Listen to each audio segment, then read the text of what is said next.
Je donne la conclusion à Paul Louveil-Dubuc. Voilà, alors ça va être assez bref. J'ai 3 points pour synthétiser ce débat. Premier point, une proposition de définition de la tolérance.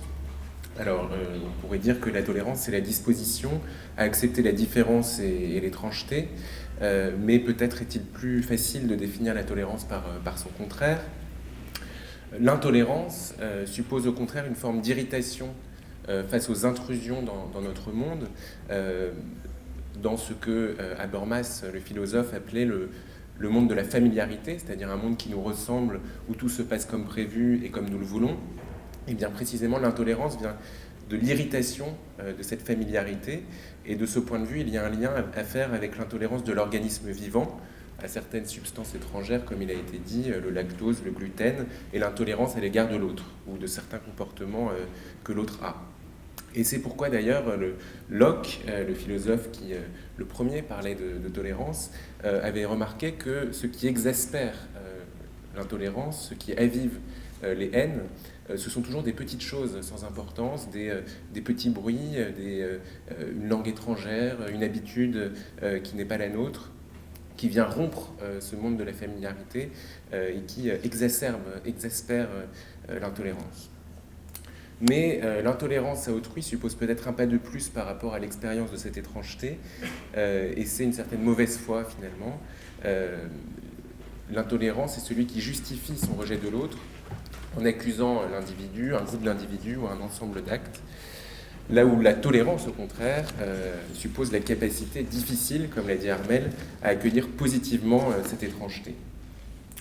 Alors, à partir de cette définition de la tolérance, on voit ce qui la distingue de la considération ou du respect pour le bien de l'autre. La tolérance suppose d'être bien disposé envers ce qui est différent et étranger, tandis que le respect suppose d'approuver positivement, de donner une valeur à autrui. Du coup, la question était, et c'est mon deuxième point, la tolérance suffit-elle ?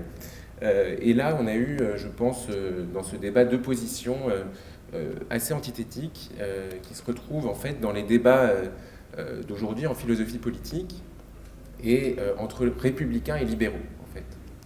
D'un côté, la perspective républicaine nous dit la tolérance est insuffisante, elle permet une négociation, certes entre les points de vue, elle met tout le monde dans une même boîte, je crois que ça a été dit à un moment, elle permet l'accommodement raisonnable entre les différences, mais sans respect, sans quelque chose de plus, sans l'approbation positive des différences, la tolérance conduit à l'indifférence et risque au contraire de renforcer les différences, de faire que des communautés, par exemple, se développent les unes à côté des autres sans se comprendre. Donc la tolérance sans respect fabrique de la différence. Il faut donc un supplément dont parlait Jacques Hassin, donc la solidarité entre les individus. Les libéraux, au contraire, diraient voilà, il y a une pluralité de visions du bien. Tolérer, c'est pouvoir envisager qu'une autre vision du bien que la nôtre existe. Et là où on peut exiger la tolérance, on ne peut pas exiger le respect. Parce que exiger de l'autre le respect, c'est exiger son adhésion, sa reconnaissance, et exiger cela, ça risque précisément de faire naître l'intolérance réciproque, là où justement la tolérance permet cette digue entre l'autre et moi, cette espèce d'espace sans valeur précisément, cette interface dont nous parlions, qui permet la coexistence pacifique des valeurs entre elles. Donc c'est ce qui a été dit aussi sur la tolérance comme rempart contre la conflictualité. Alors finalement, on peut juger ce débat un peu stérile entre républicains et libéraux en disant qu'il n'y a pas forcément de différence de degré entre la tolérance et le respect. C'est-à-dire cette idée que le respect est plus que la tolérance est peut-être à critiquer. On pourrait dire que la tolérance est un processus par lequel l'esprit s'élargit, alors que le respect est un processus par lequel l'esprit s'approfondit. Lorsque je tolère, j'envisage un ailleurs, j'accepte de me laisser emporter ailleurs et de redéfinir les frontières de mon périmètre, donc sortir de mon prisme spatio-temporel, ça a été dit. Quand je respecte, au contraire, je vais plus loin dans ce que je connais déjà, dans le terrain que je connais déjà. Donc il y a d'un côté un élargissement, de l'autre un approfondissement, et on peut dire que plus on élargit son esprit, plus on est à même aussi de l'approfondir. Donc au fond, tolérance et respect peuvent se nourrir l'un l'autre. Dernier point, on peut comprendre la question en fait, d'aujourd'hui tout à fait différemment. La tolérance suffit-elle? On peut dire la tolérance est-elle suffisante? Mais suffisante dans le sens de la condescendance, comme ça a été dit par Bernard Pissarro en introduction. Celui qui tolère n'est peut-être pas toujours au-dessus de celui qu'il tolère, mais ce qui est certain, c'est qu'il n'est jamais en dessous et a conscience de n'être jamais en dessous de celui qu'il tolère. Ce qui conduit à interroger les situations où on ne peut pas tolérer du tout, où il est impossible de tolérer. Et à mon avis, il y en a trois.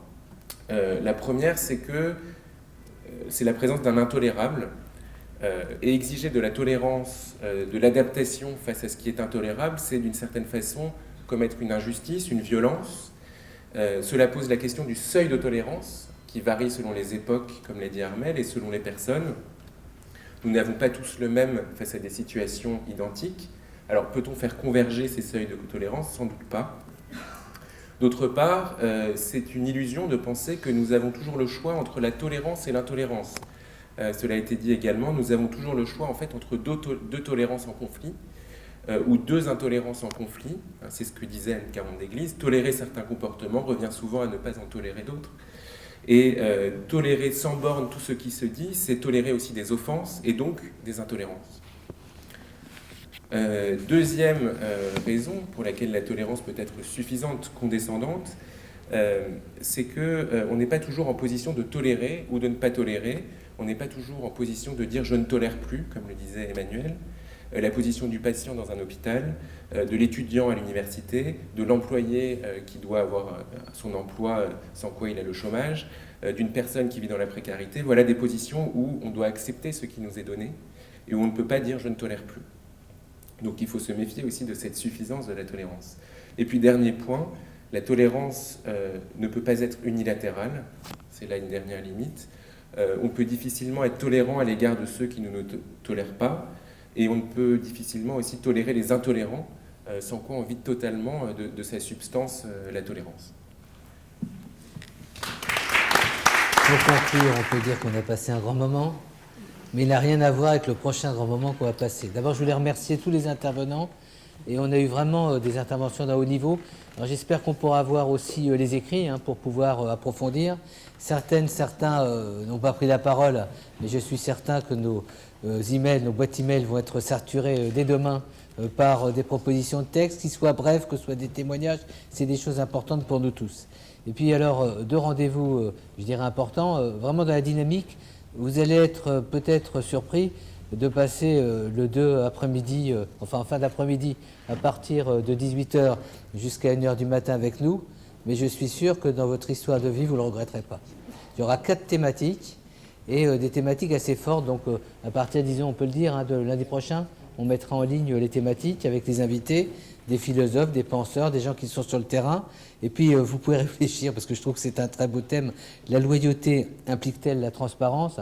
Alors dans nos 4 thématiques, sans révéler, on peut révéler juste une thématique qui aura lieu d'ailleurs dans le cadre du 2 avril, qui sera autour alors des lanceurs d'alerte, et également toute la question du secret de la transparence dans la vie démocratique. Voilà, on peut vous souhaiter à toutes et à tous une bonne soirée, et ne regrettez pas d'être venus, vous avez déjà la chance de pouvoir venir la prochaine fois. À bientôt.